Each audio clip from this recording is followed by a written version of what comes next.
Most executive dashboards don't show reality. They show what's easy to measure, not what leaders actually need to know. You've seen this before. You're sitting in a boardroom looking at a slide deck filled with vibrant green charts. The project status is on track. The adoption numbers are climbing. The training completion rates are hitting 90%.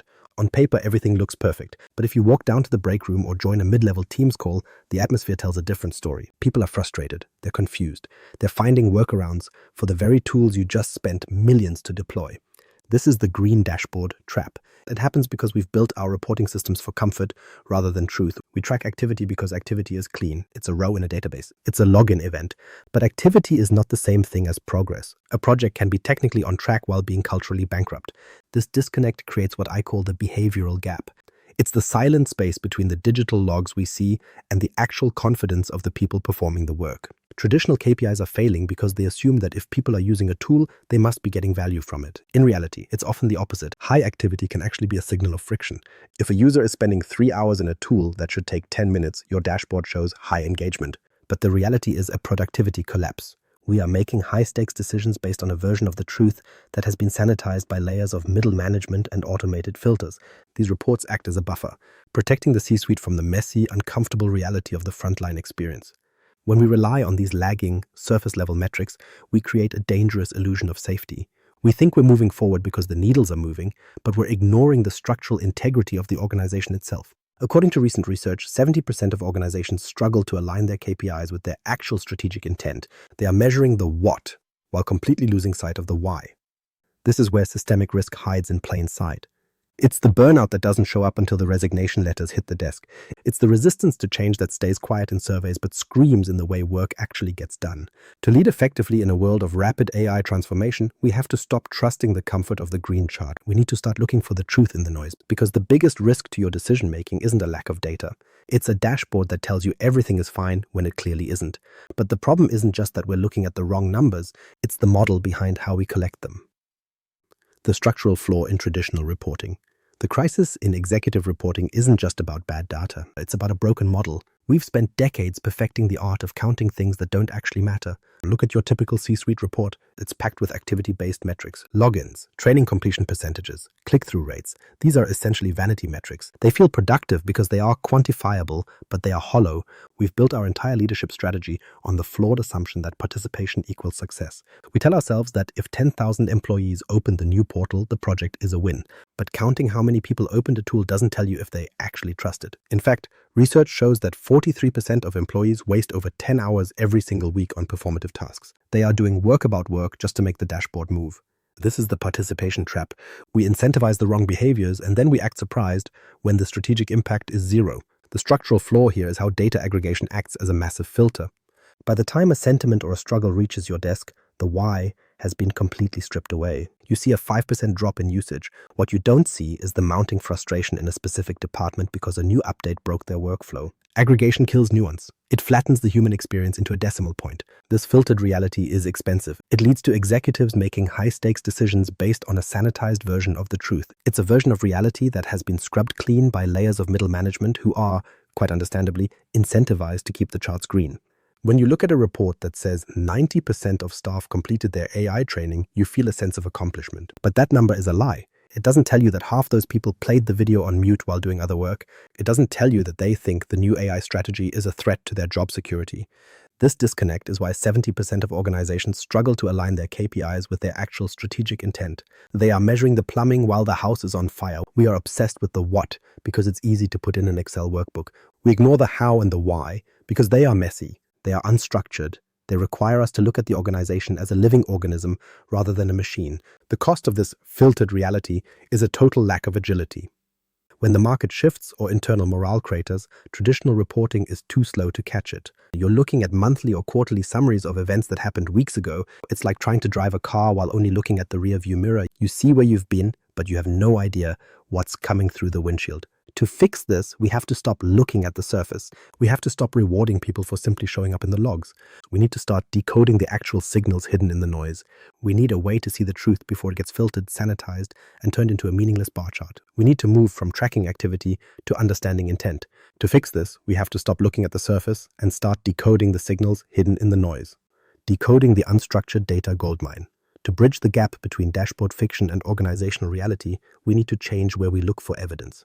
Most leaders treat Microsoft 365 as a utility, a place where people store files, send emails, and host meetings. But that is a limited view. In reality, your digital workplace is a continuous stream of organizational consciousness. It is the only place where the true pulse of the company exists in real time. Every chat message, every meeting transcript, and every collaborative edit is a data point.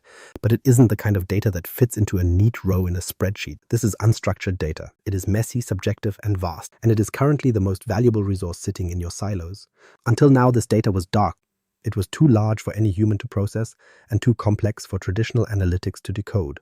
But that has changed. We can now use Copilot and advanced large language models to perform what I call linguistic pattern detection. This isn't about reading people's private messages. It is about identifying the structural shifts in how people communicate. When an organization is healthy, the language is proactive and inclusive. When it's failing, the language changes. We can now see the language of exhaustion before the burnout results in a single resignation letter. This shows up in subtle ways. Research in psycholinguistics shows that as people become emotionally exhausted, their use of pronouns shifts. They stop saying I or we and start referring to management or the company as a distant third-person entity. They move from active verbs to passive ones. Negative emotion words like frustrated, blocked, or confused begin to spike in meeting transcripts. These aren't just complaints, they are leading indicators of a systemic breakdown. By the time these feelings show up in an annual engagement survey, it is already too late. The talent has already checked out. But by decoding these patterns in the unstructured flow of daily work, leaders can see the fire while it's still just a spark. The key here is shifting our focus. We need to prioritize metadata over content. We don't need to know exactly what was said in a specific private chat. That is a violation of trust and a waste of time. What we need to measure is the rhythm and tone of the collaboration itself. Is the sentiment in decision-making forums becoming more hesitant? Are people using certainty-based language, or is every transcript filled with markers of doubt? Are specific departments becoming linguistic islands where the tone is radically different from the rest of the company? This is the gold mine. Right now, the most critical insights about your company's future are buried in Teams chats and meeting recaps. This unstructured data holds the answers to the questions your green dashboards can't answer. It tells you if your strategy is actually understood. It tells you if your culture is inclusive or merely compliant. It tells you if your people are actually empowered or just exhausted. By using AI to synthesize these patterns, we move from guessing to knowing. We stop relying on a sanitized version of the truth and start listening to the actual voice of the organization. This isn't just a technical upgrade, it is a fundamental shift in how we perceive organizational health. We are finally moving past the surface-level metrics to understand the human core of the business. But there is a massive catch, because if you build this system on surveillance, you've already lost. The trust constraint and the privacy model. The moment you start talking about decoding linguistic patterns, you hit a wall. Trust. This is where most executive sentiment projects die. Leaders get excited about the data, and they immediately start asking for the executive backdoor. They want to know exactly who is unhappy. They want to see the specific chat messages where the resistance is forming. But let's be clear, that isn't a data strategy, it's a leadership failure. If you use Microsoft 365 as a surveillance tool, you aren't gaining insight, you're destroying the very signal you're trying to measure. This is the paradox of monitoring. The second your employees feel watched, they change their behavior. They stop being honest in digital spaces. They move their real conversations to WhatsApp or the hallway. The data in your system becomes a performance, a sanitized script designed to please the observers. And once that happens, your sentiment model is useless. To make this work, you have to build a privacy model that is actually credible. You don't need to see the person. You need to see the pattern. Sentiment analysis in a high-stakes environment must be built on total aggregation and anonymization. You aren't looking for a disgruntled employee. You're looking for a frustrated process. When we analyze meeting transcripts or Teams threads, the goal is to extract the collective emotional state of a department or a project team. We use Microsoft Graph as a governance layer, not a spyglass. This means the AI sees the data, extracts the trends, and then deletes the personal identifiers before the report ever reaches a human eye. You're measuring the temperature of the room, not the breath of the individual. This is what I call the trust congruence principle. You cannot lead with values like empowerment and transparency while simultaneously running a secret sentiment mining operation. The way you measure your people must be congruent with the way you claim to lead them. If there is a gap between your stated culture and your measurement tactics, the employees will find it. And they will punish you for it by withdrawing their engagement. True organizational health data is a gift given by the workforce to the leadership. It only stays accurate if they believe that the data will be used to fix their problems. not to target their personalities. We have to move away from the big brother mindset and toward a public health model. A doctor doesn't need to know every single person's name to know if there is a flu outbreak in the city. They look at the signals, they look at the trends, they look at the clusters. That is how you should view sentiment analysis. It's a diagnostic tool for the organization's immune system. When you see a spike in negative sentiment in the engineering department, your first thought shouldn't be who is complaining. It should be what is broken in their workflow. By focusing on the systemic friction rather than the individual friction, you preserve the integrity of the workplace. You protect the psychological safety that allows people to do their best work. Because in reality, the data is only as good as the trust behind it. Now let's apply this to the highest stakes project on your desk right now. The Copilot rollout, case study, the Copilot adoption trap. Let's apply this diagnostic lens to the highest stakes project on your desk right now. The Microsoft Copilot rollout, this is the perfect environment to see the green dashboard fail in real time. Most organizations are currently reporting on this using a standard adoption framework. You see the numbers. 85% of the assigned licenses are active. Session counts are climbing every week. Your HR data shows 100% training completion. By every traditional metric, this is a massive success. You've checked the boxes. You've deployed the seats. The usage chart is a beautiful upward sloping line. But here's the problem. If you stop there, you are flying blind. Because in reality, high adoption often correlates with high frustration. People use tools they don't actually trust every single day. They do it because they've been told to. They do it because they don't want to look like laggards. But if you aren't measuring the sentiment behind that usage, you are building a house on sand. This is where we introduce a new critical metric, the adoption to trust ratio. This isn't a technical log, it is a comparison between how much a tool is being used and the specific language being spoken about it in decision forums. When you look at the meeting transcripts from a team with high usage, what do you hear? Are they saying, Copilot saved me an hour on this brief? Or are they saying, I spent 40 minutes fixing the hallucinations in the summary Copilot gave me? One is an ROI, the other is a hidden tax on your most expensive talent. This is the adoption trap. Without sentiment analysis, a user struggling with a tool looks exactly the same as a user succeeding with it. They both generate active user events. But the struggling user is actually a flight risk. They are experiencing friction hotspots where the AI is creating more work instead of solving it. By using Copilot to analyze these clusters of negative sentiment, you can see exactly where the implementation is breaking. Maybe the sales team loves the email drafting, but the legal team finds the document analysis dangerous. A traditional dashboard flattens that into a single average. A sentiment-driven report shows you exactly where to intervene. We also have to look at message volume. In a traditional world, more messages mean more collaboration. It looks like a green indicator of a connected culture, but one level deeper. A spike in message volume is often a signal of declining clarity. If people are chatting more because they are confused by AI-generated outputs, your productivity is actually dropping. You're layering AI noise over your existing workflows. The sentiment data reveals this. It flags the difference between an enthusiastic brainstorm and a frantic attempt to fix a misunderstanding. This is the shift from exposure to impact. You aren't just asking, are they using it? You are asking, is it changing how they think? We see this in the behavior shift indicator. Are the linguistic markers of certainty increasing in your leadership meetings? Or is the AI actually making people more hesitant because they don't know if they can stand behind the data?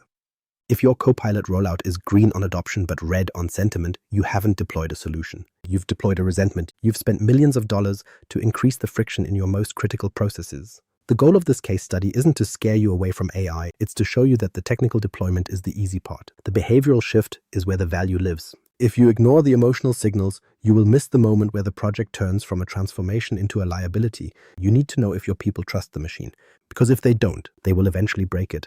This requires a complete overhaul of what you present in the boardroom. From 40 charts to 5 executive signals, you need to scrap the 40 chart deck. It is a relic of a slower era. When you walk into a boardroom today, you don't need a mountain of data. You need a clear signal. The goal of advanced sentiment analysis is to condense the massive noise of Microsoft 365 into a single-page leadership pulse report. This isn't about giving you more to read. It's about giving you the right things to see. We are moving away from the activity model and toward 5 specific high-stakes executive signals that actually predict the future of your business. The first is the Decision Confidence Index. We extract this by analyzing markers of certainty versus hesitation in your meeting transcripts. When a leadership team is aligned, the language is declarative. People use words that signal commitment, but when a project is at risk, the linguistic patterns shift toward hedging. You start hearing maybe, possibly, or we should probably look into. These are verbal tells of a lack of psychological safety or a lack of trust in the underlying data. By tracking this index, you can see a decision-making crisis forming weeks before a deadline is missed. You stop asking what was decided and start asking, how confident are we in that decision? The second signal is the behavior shift indicator. This is the ultimate test for any digital transformation, especially AI. It measures if your workflows are actually changing or if they are just being layered with new digital noise. We look for shifts in how people describe their daily tasks. Are they moving from searching and collating to analyzing and deciding? If the sentiment data shows that people are still stuck in the grind of the old model, but now they're just complaining about the AI tools on top of it, your transformation has stalled. This indicator tells you if you are actually evolving or just accumulating more technical debt. Third, we have the escalation risk signal. This is your early warning system. Traditional reporting waits for a help desk ticket to be filed or a project to hit red, but sentiment analysis sees the heat before the fire. It identifies sentiment spikes within specific departments or use cases. If the engineering team's tone in Teams chats suddenly shifts from collaborative to defensive, something is wrong. It might be a bad manager, a broken process, or a lack of resources. By flagging these clusters early, you can intervene with a scalpel instead of a sledgehammer. You fix the friction before it becomes a disaster. The fourth signal is the internal mobility and agility score. This measures how ready your organization is to move fast. Healthy, agile cultures have a specific linguistic signature. It's characterized by high levels of pro-social language, people offering help, sharing knowledge, and expressing curiosity. When an organization becomes rigid and fearful, this language disappears. It's replaced by silos and image protection phrasing. This score tells you if your company is a fluid, adaptive organism or a brittle hierarchy that will break under the next market shock. Finally, we track the strategic alignment pulse. This is the most honest metric in the building. It compares the words spoken in the hallways to the goals set in the boardroom. You've spent months crafting a new strategy. You've sent the emails. You've done the town halls. But do the people actually believe it? By analyzing the sentiment in team-level discussions, we can see if the strategic intent is being translated into action or if it's being met with quiet rebellion. If the boardroom says innovation, but the team's channels say compliance, you have a massive alignment gap. This pulse tells you the truth about your leadership's reach. This shift isn't just about better data, it's about becoming a better responder. You are moving from a decoder of charts to a responder to organizational health. You no longer spend your time arguing about whether a number is accurate. You spend your time discussing what the signal is telling you about the human reality of the business. You're looking at a report that finally matches the intuition you've had all along. It's the difference between looking at a map and actually feeling the terrain. This is how you lead in the age of AI. You use the machine to understand the people there. The final transformation is a shift in your identity as a leader. You are moving away from leading by proxy, relying on sanitized reports and filtered dashboards to tell you what's happening. You are moving toward leading by pulse. This means having the courage to look at the uncomfortable truths that the unstructured data reveals. The biggest risk to your leadership right now is a dashboard that tells you everything is fine.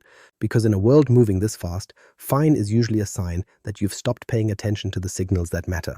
Stop asking your teams, are people using the tools? That is a shallow question that yields a shallow answer. Start asking, do they trust the tools? And is this change making them more confident or more exhausted? These are the questions that define the next decade of executive performance. You don't need 40 charts to answer them. You need 5 signals and the willingness to act on what they show you. The data is already there, flowing through your Microsoft 365 environment every second. You just have to stop ignoring it. So that's the model. It turns your digital noise into leadership clarity once you commit to it. If you want to discuss the next evolution of AI-driven leadership, connect with Mirko Peters on LinkedIn. Subscribe for more strategic briefings.